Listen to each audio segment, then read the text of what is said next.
Phineas Gage was a railroad worker, strong, reliable, and liked by all. On September 13th, 1848, his life took a dramatic turn. A routine blast went wrong. An iron rod, 3 feet long and an inch thick, shot through his skull. It entered below his left cheekbone and exited through the top of his head. The force of the impact was unimaginable. Amazingly, Gage survived. The iron rod landed yards away, smeared with blood and brain matter. Witnesses were sure Gage wouldn't survive. He proved them wrong. He could speak and move. Dr. John Harlow, the first to reach him, was astonished. Gage was conscious, talking, even joking. It seemed like a miracle. Little did anyone know the true miracle was yet to come. After the initial shock, Gage's physical wounds began to heal. But something else was changing. The affable and responsible foreman was gone. In his place stood a stranger. He was impulsive, disrespectful, and prone to profanity. His friends and family hardly recognized him. The once reliable Gage couldn't hold down a job. He became a sideshow attraction, a medical marvel. He traveled with his tamping iron, a constant reminder of the accident. He even worked at Barnum's American Museum in New York. People were captivated by his story, his survival, and his transformation. His case became a medical mystery, a source of fascination and debate. What had happened to Phineas Gage? Why was he so different?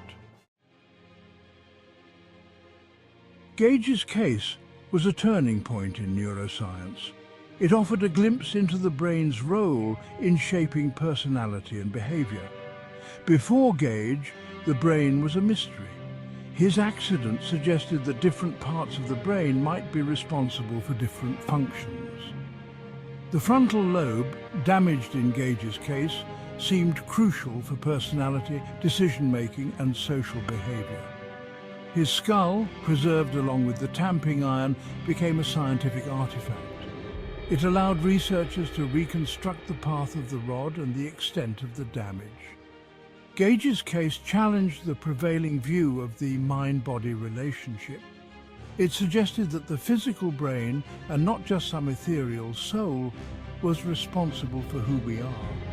It was a revolutionary idea. Imagine the soul as a distant radio station broadcasting a constant signal. This signal carries our essence, our true selves. The mind, then, is like a radio receiver.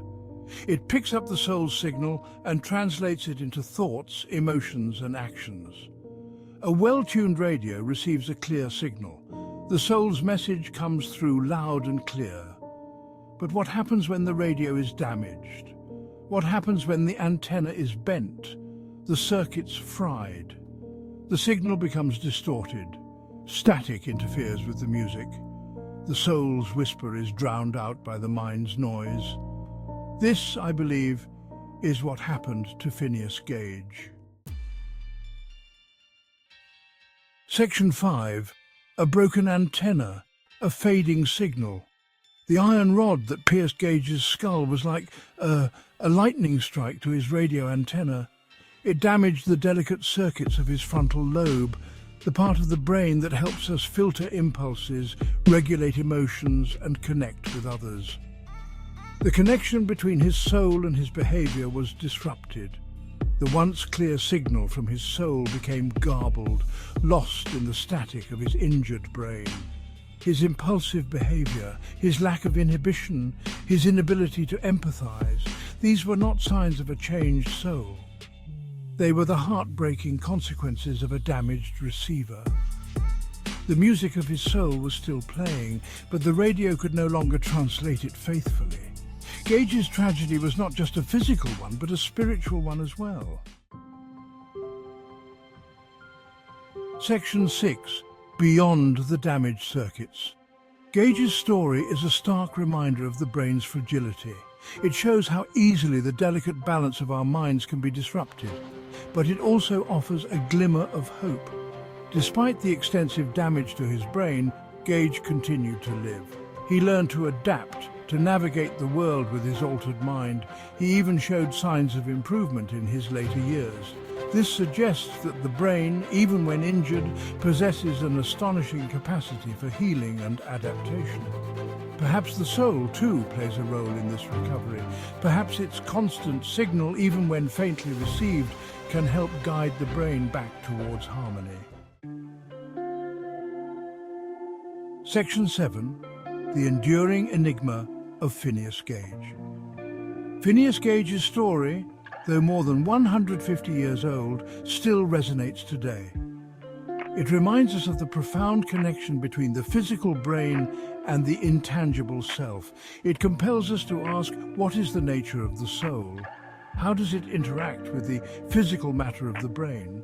These are questions that science alone cannot answer. They are questions that touch on the very essence of what it means to be human. Gage's case, once a medical curiosity, has become a philosophical touchstone. It forces us to confront the mystery of consciousness, the enigma of the self.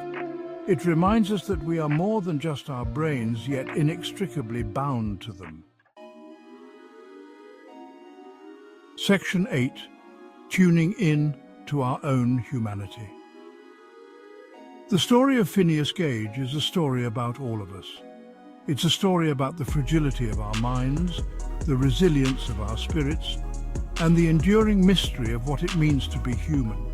It reminds us to cherish the gift of our minds, to treat them with care, and to nurture the connection between our inner and outer worlds.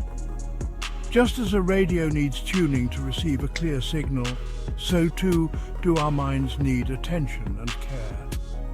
Through mindfulness, compassion, and a deep understanding of ourselves, we can strive to keep our own radios tuned to the whispers of our souls.